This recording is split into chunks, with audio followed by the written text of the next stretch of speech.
Hi, and welcome to this session on e-coaching secrets. The fact that you are listening to this explains a lot about your desire to share your expertise with the world. We'll begin the session by explaining what e-coaching is all about. Once we have dwelled a bit on that, we'll move on to our core subject, which running a seminar from home, or more popularly called as a webinar. As we all know, the internet has become one of the most powerful tools of sharing information by using different means, be it blogs, e-magazines, or academic journals.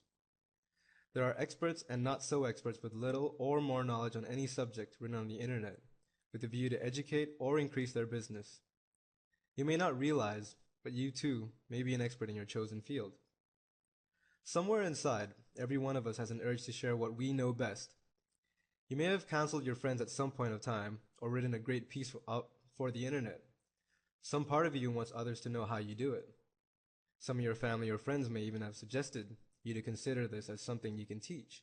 Why don't you? You may like to ask how. It's understandable that many of you don't know about the concept of e-coaching. Let's move on to gain some insight into this field of teaching and learning, how it can be converted into a lucrative business. There are two great things about e-coaching. Firstly, the medium is easy to use and create. You don't need to write or print loads of paper when all your knowledge can be saved in a CD or hard drive and distributed via the internet.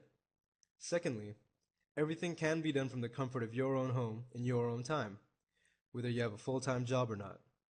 If you already have a job, you can consider this as an additional source of income. Well, that must sound very attractive to you. Now that you have a fair idea of what e-coaching means, let's look at some ways which can be used to present your ideas to the world. Technology plays a very important role for using the methods employed in e-coaching.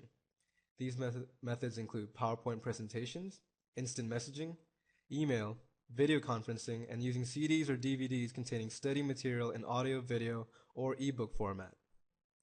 If you have very little or no knowledge of these methods, a small basic course in computers would equip you well enough to get started. Most businesses today are going global. Their products and services are offered to the world market. Why should you restrict yourself to your location or country? This is where your knowledge of internet comes in. With the power of the internet, it is now possible to reach a wider audience. This would ensure success, even if the subject of your choice does not have interested people in your location. You would still be able to make a business out of it. That's the advantage of e-coaching. One of the best methods of e-coaching is webinars. This is because you can use a combination of e-coaching methods to develop your business. This is what is covered in the next section. What is it about a webinar that makes it a good choice over a conventional seminar? The first thing is that it's virtual, therefore it saves you the hassle of the setup required in a land-based seminar. All you need is a computer, a fast-speed internet connection, microphone, and webinar software.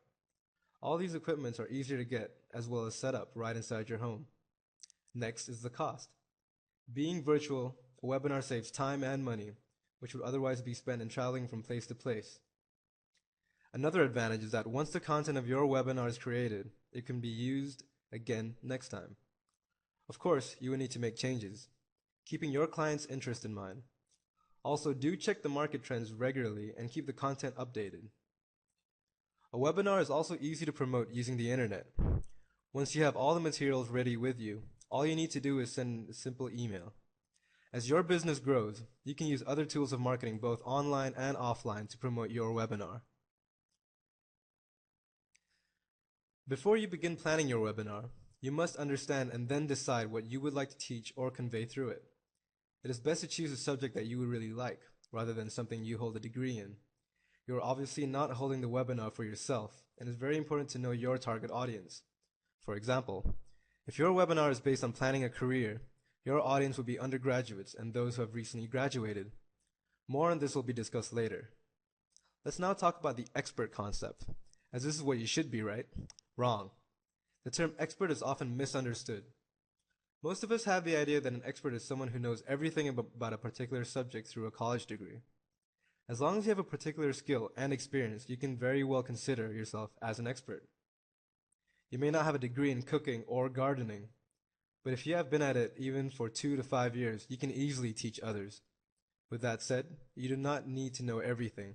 As long as you know 5% of what 95% of people don't know, you already are an expert.